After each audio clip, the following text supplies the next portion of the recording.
लिखना नहीं आता तो मेरी जान पढ़ा कर, हो जाएगी मुश्किल तेरी आसान पढ़ा कर। पढ़ने के लिए तुझको अगर कुछ न मिले तो चेहरों पे लिखे दर्द के उन्वान पढ़ा कर।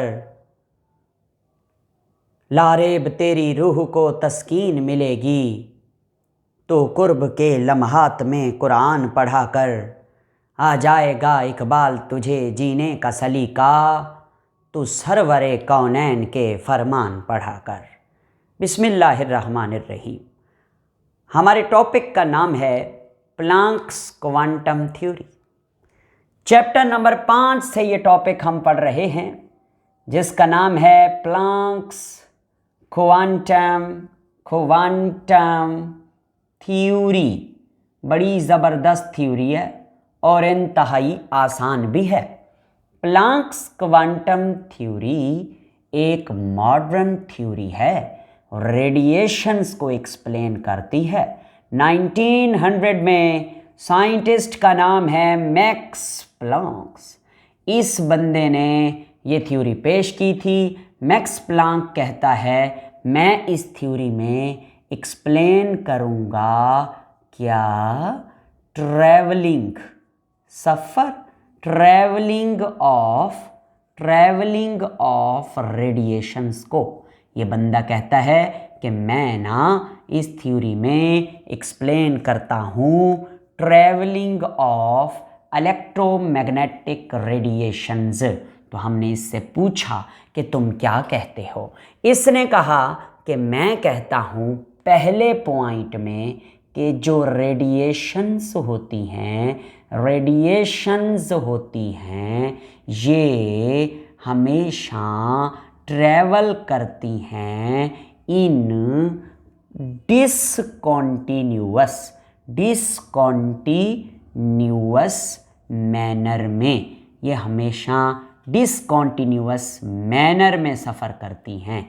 सर जी ये डिसकॉन्टिन्यूअस मैनर किसको कहते हैं? आओ मैं तुम्हें समझाऊं। ये है सन, सूरज चाचू।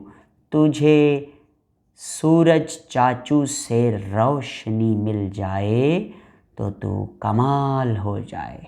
ये सूरज चाचू जो है ये हमेशा लाइट देता है, शुआएं देता है, रेडिएशन इमिट करता है। ज़रूरी नहीं है कि सूरज सिर्फ विजिबल रेडिएशन इमिट करता हो, इससे अल्ट्रावायलेट रेडिएशन भी निकलती हैं, इंफ्रारेड भी निकलती हैं। ये अलग बात है कि वो ज़मीन पर पहुंचने में नाकाम रहती हैं क्योंकि रास्ते में ओजोन लेयर है जो उनको रोक लेती है। अब ये लाइट आ रही है, ये रोशनी आ रही है। मैं नहीं कहता, ये बंदा कह रहा है कि जो रेडिएशंस होती हैं ना, रेडिएशंस वो बेसिकली क्या हैं? वो रेडिएशंस वेव्स हैं। क्या हैं?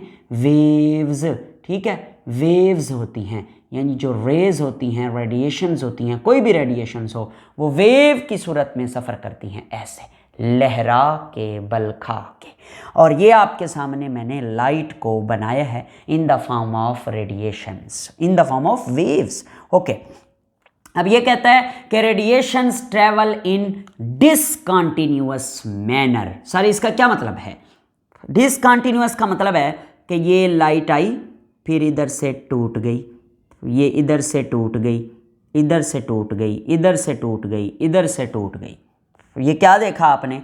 ये देखा आपने कि ये ना लाइट आई, फिर थोड़ा सा गैप हुआ, फिर थोड़ा सा और गैप हुआ, फिर टूटी, फिर गैप हुआ। तो ये क्या हैं? ये मैं आपके सामने जो बना रहा हूँ ना, ये लाइट के पार्टिकल्स हैं। किसके पार्टिकल्स हैं? लाइट के, रोशनी के या रेडिएशंस के पार्टिकल हैं जो वेव्स की सूरत में हैं। ठीक है, कट कट के आ रही है रोशनी, कॉन्टिन्यूअसली नहीं आ रही बल्कि कट कट के आ रही है। तो ये जो मैंने छोटे छोटे बॉक्स बनाए हैं, इनके मैंने 5 नाम आपके सामने लिखने हैं। इनको कहते हैं डिस्क्रीट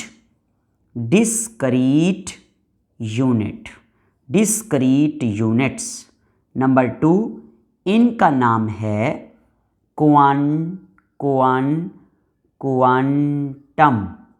या क्वांटा, और इनको कहते हैं वेव पैकेट्स।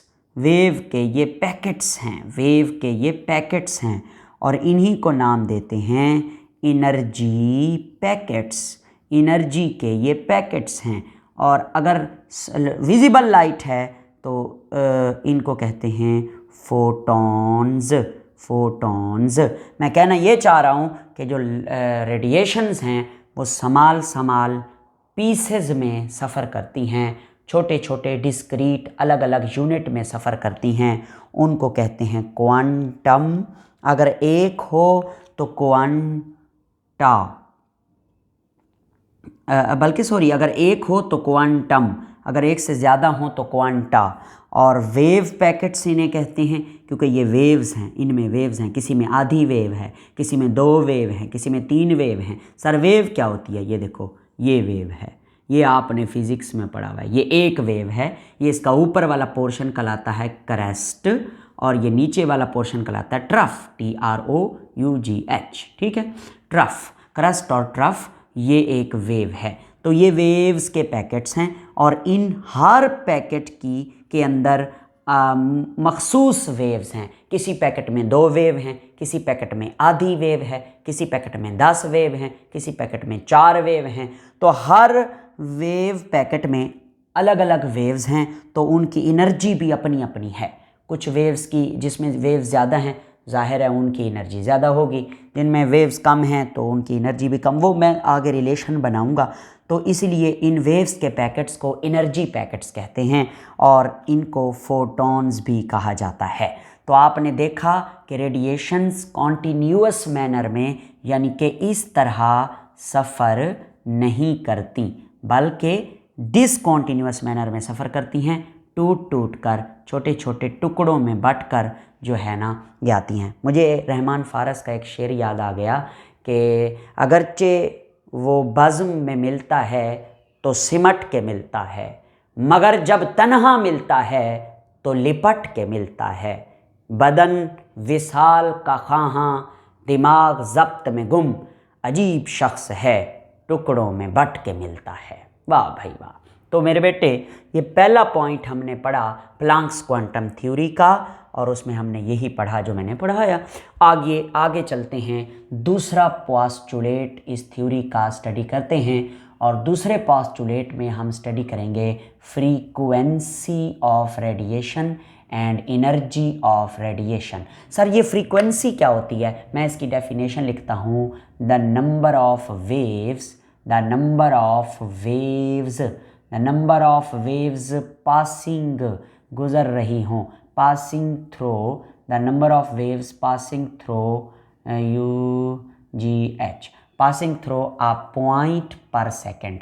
किसी एक पॉइंट में से एक सेकंड में जितनी वेव्स गुज़रती हैं, उन वेव्स की तादाद को आप फ्रीक्वेंसी ऑफ रेडिएशंस या फ्रीक्वेंसी ऑफ दैट वेव्स कहते हैं, क्योंकि रेडिएशंस क्या है? रेडिएशंस वेव्स हैं। अच्छा, अब फ़र्ज़ करें ये एक पॉइंट है, इस पॉइंट में से ये कोई रेडिएशन गुज़र रही हैं वेव्स की सूरत में, तो इस पॉइंट में से एक सेकंड में जितनी वेव्स गुज़र जाएंगी, उन वेव्स की तादाद को काउंट करेंगे और उस तादाद को नाम देंगे फ्रीक्वेंसी का। फ़िज़िक्स में तो आप फ्रीक्वेंसी को F से ज़ाहिर करते हैं, मगर हमारी जो केमिस्ट्री है इसमें फ्रीक्वेंसी को इस साइन से ज़ाहिर करते हैं, ये है टेढ़ा V, टेढ़ा V। और इसको पढ़ते क्या हैं? इसको पढ़ते हैं न्यू, NEW, न्यू अजीम शॉपिंग सेंटर, न्यू। ठीक है, न्यू, म्यू नहीं पढ़ते, पास टीचर इसको म्यू भी बोल रहे होते हैं ना। अरुण बहल की किताब में लिखा हुआ है न्यू पढ़ते हैं इसको। आप लोग केमिस्ट्री में फ्रीक्वेंसी ऑफ रेडिएशन को इस साइन से जाहिर करते हैं।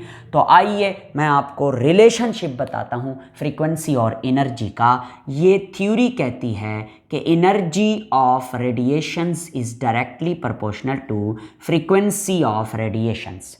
रेडिएशंस की जो एनर्जी है उनकी फ्रीक्वेंसी के डायरेक्टली प्रोपोर्शनल होती है। ये हो गया। अब आप ऐसा करें कि आप ना इस प्रोपोर्शनैलिटी साइन को अगर ख़त्म करें तो आपको बराबर का साइन लगाना पड़ेगा और एक कांस्टेंट, और कांस्टेंट लगाया हमने H, और इस H का नाम होता है, इस H कांस्टेंट को कहते हैं प्लांक्स कांस्टेंट। इस अगर आप इस h को बाहर निकालना चाहते हैं तो h को इधर ही रहने दें, ये न्यू को इस तरफ ले जाएं तो E डिवाइडेड बाय न्यू, यानी कि ratio of energy and frequency is called h, that is called Planck's constant. इसे क्या कहते हैं? Planck's constant. ये प्लांक्स ने दिया था तो उसने अपने नाम पर इसका नाम रख दिया प्लांक्स कांस्टेंट।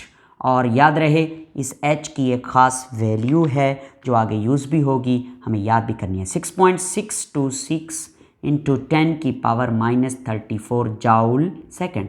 अगर आपको कहें ना कि h यानी प्लांक्स क्वांटम की आप डेफिनेशन करें तो आप कहेंगे it is the ratio of energy to frequency of radiation and its value is 6.626 into 10 की पावर -34 जाउल सेकेंड। ये याद रखनी है, ठीक है। ये पहले पॉइंट में मैंने आपको क्या बताया, मैंने आपको फ्रीक्वेंसी की डेफिनेशन बताई और एनर्जी और फ्रीक्वेंसी का आपस में रिलेशनशिप बताया। अच्छा बच्चे, अगली बात क्या है? नेक्स्ट बात ये है कि ये जो फ्रीक्वेंसी है ना, इसका जो आप लोग क्या रखते हैं यूनिट, वो हर्ट्स भी होता है HZ, और वो पर साइकिल भी होता है, या साइकिल्स पर सेकंड, ये भी इसका यूनिट है। ये आप फिजिक्स में पढ़ते आ रहे हैं, याद भी रखना है आपने। ओके, उसके बाद हम ना तीसरा पोस्टुलेट पढ़ते हैं प्लांक्स क्वांटम थ्योरी का। तीसरा पोस्टुलेट क्या है? थर्ड पोस्टुलेट में हम स्टडी करेंगे wavelength of waves, wavelength of radiation, और उसे जाहिर किससे करते हैं? लैम्डा से। चाहे फिजिक्स हो, केमिस्ट्री हो, जहाँ भी हो, आप वेवलेंथ को जाहिर करते हैं लैम्डा से। ओके, वेवलेंथ की डेफिनेशन आप लोग पढ़ के बैठे हुए हैं कि the distance between adjacent crust are trough, TROUGH, adjacent crusts are troughs। इसका क्या मतलब है सर जी? ये देखें, ये आपके सामने ना ये वेव्स बना रहा हूँ मैं, ठीक है। ये इसको क्या कहते हैं? ये मैं समझाने के लिए ना दरमियान में लाइन लगा देता हूँ। इसको कहते हैं क्रस्ट, और इसको क्या कहते हैं? Trough, TROUGH।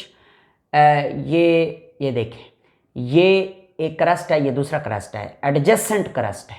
इनके दरमियानी फासले को वेवलेंथ कहते हैं, या फिर ये ट्रफ है, ये ट्रफ है, इनके दरमियानी फासले को क्या कहते हैं? वेवलेंथ कहते हैं। ओके, तो वेवलेंथ जो है, वेवलेंथ के जो यूनिट्स हैं वो ऑंगस्ट्रॉम भी होता है, वो नैनोमीटर में भी काउंट होता है, वो पिकोमीटर में भी काउंट होता है। आपने पढ़ा हुआ है कि 1 ऑंगस्ट्रॉम इज इक्वल टू 10 की power -10 meter and 1 nanometer is equal to 10 की power -9 meter and 1 picometer is equal to 10 की पावर -12 मीटर। तो these are the units in which we can measure the wavelength of waves। अच्छा जनाब वाला, अब आप देखें, आपके पास एक इक्वेशन है, वो है E इज इक्वल